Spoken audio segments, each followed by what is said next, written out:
left has billions of dollars, including in the government, geared towards opposing the First Amendment and trying to control speech online.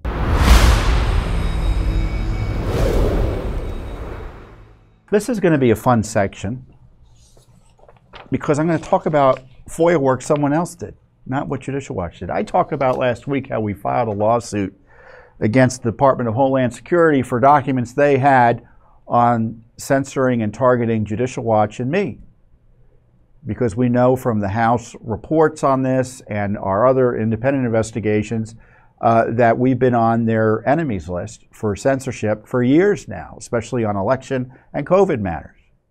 And one of the key agencies within Department of Homeland Security that's been doing a lot of this censorship and targeting and abuse is CISA, the Cybersecurity Infrastructure, what was it called? Security Administration, that's right. And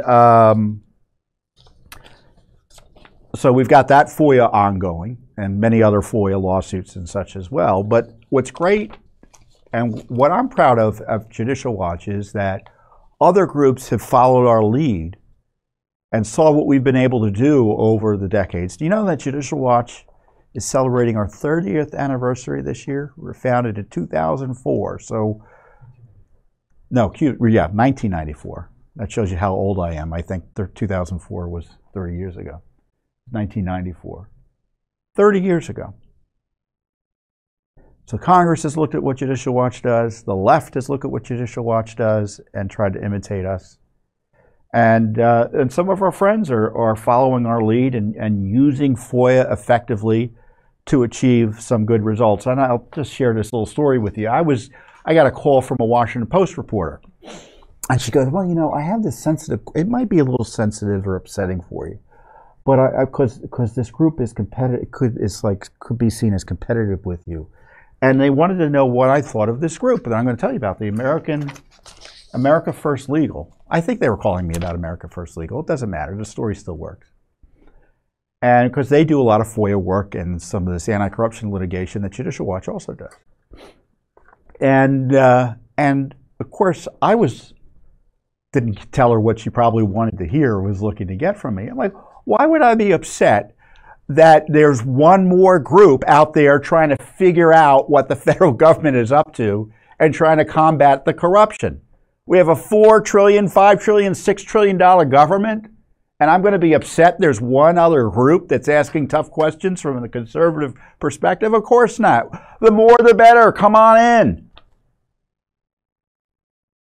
The left has thousands and thousands of organizations whose sole goal is to advance the growth of government at the expense of your freedom, liberty, and the American constitutional system, our Republican system of government under the U.S. Constitution, meaning limited government.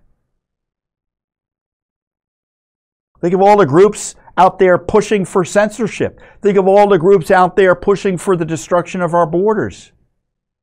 The number of groups on the right is minute, comparatively speaking. So we don't just need one Judicial Watch. We need many Judicial Watch type groups out there pursuing the rule of law and advocating for the rule of law. So our friends at America First Legal, I hope they file thousands of FOIA lawsuits and get millions of documents.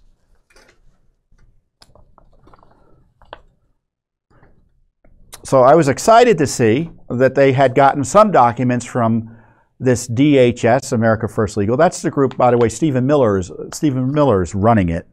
And I think, what's his name? Gene Hamilton is the top lawyer there. Good group. They're doing some good work.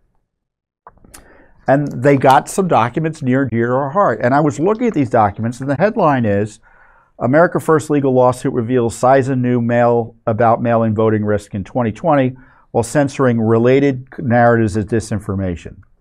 So I'm not going to go through everything they uncovered, but they did uncover something that I thought was very interesting, and I was looking at it, and I'm like, oh, they had uncovered that the big consulting firm Deloitte was monitoring American citizens' tweets for them and alerting them to tweets that they should be concerned about. And so I was looking at what Deloitte was telling them about, And I said, well, that sounds like my tweet. Oh, and that one sounds like my tweet. So here's what the Deloitte was. This is what they were using to get your tax dollars. And here's the first one. This is how they described an online conservative pundit asserted that Twitter falsely suggests that voting by mail is safe and more secure than voting in person. Well, that's easy to figure out because I just searched Twitter and look who said that. Me. So I complain about Twitter giving out false information about an election, and CISA takes note of it. And then later in this Deloitte report, I think it was a tweet that same day, a conservative online activist. Don't you like how they didn't use my name? They thought they could get around the law, I suspect, by not using my name. Because I don't think this is lawful. And I think they think because they don't mention my name, they get an out for not keeping a file on me specifically. I don't think a court's going to buy that if we decide to pursue it, but we'll see. What is it? Oh, go back to what the Deloitte said about this. A conservative online activist claimed that Twitter is censoring his tweets about voter fraud to help the Democratic presidential nominee. Well, that one I had to kind of look to see, and it looks like I said it 3 times. There's one. Twitter corruptly censors my tweets on vote by mail. There's another, censored by YouTube. There's a picture of me being angry. That's a nice picture of me in front of the Capitol. Twitter censoring my stuff to help Biden. So here there are multiple tweets, and that they're being monitored by the federal government. And of course, I'm speaking in these cases, from my vantage on Judicial Watch, so they're targeting Judicial Watch here too. So there we have it, proof positive, that the federal government was monitoring Judicial Watch, monitoring my tweets, because I was complaining about the censorship of my tweets, and B, that the censorship was tied to my activism and First Amendment protected right to warn about the concerns I had about mail-in balloting, which I still have concerns about.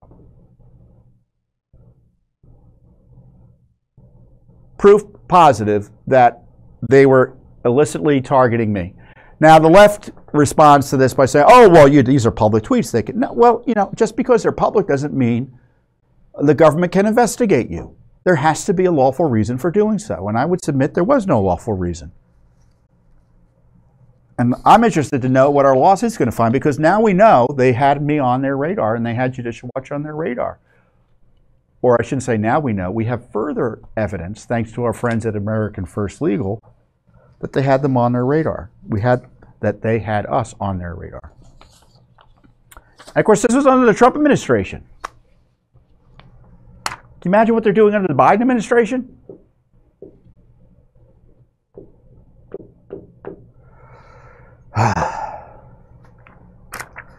Getting mad. So this is just the beginning. We have multiple litigations, many lawsuits. I hang out with lawyers too much. I start saying things like multiple litigations. It's a bastardized legal speak. We got a lot of lawsuits suing for material on the censorship of Americans. We're suing a state of California for censoring, getting us censored on YouTube on similar concerns. And the question is, are they going to push it again this year? Are they going to keep up with the censorship? Now, Twitter's under new management. It's not even called Twitter anymore. It's called X. And Elon Musk is committed to more free speech on Twitter, freer speech on Twitter. So I don't think it's going to be an issue on Twitter, but it's going to continue to be an issue on YouTube, which is controlled by Google and Facebook. I guarantee you. I mean, the left has billions of dollars, including in the government, geared towards opposing the First Amendment and trying to control speech online. Every time you hear the government or their fronts and allies on the left talk about speech online, it's always in the guise of, quote, moderating it, restricting it, First Amendment be danged. I mean, this is what Twitter was putting out at one point. Look at that.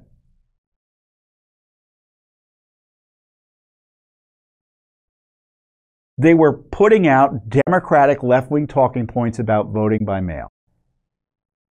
Voting by mail prior to 2020 was seen by every election expert, I shouldn't say every, but most credible ones, as being the voting method that is most susceptible to fraud, because it's unsupervised voting. I mean, there are checks in place, but because no one's,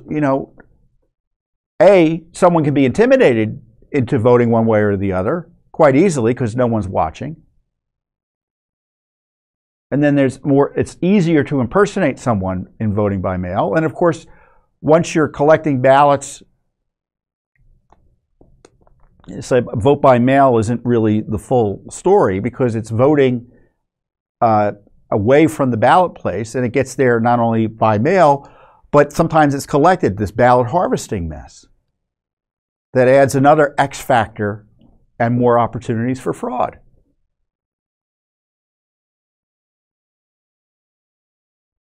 So I think vote by mail should generally be ended. I think vote by mail should generally be ended.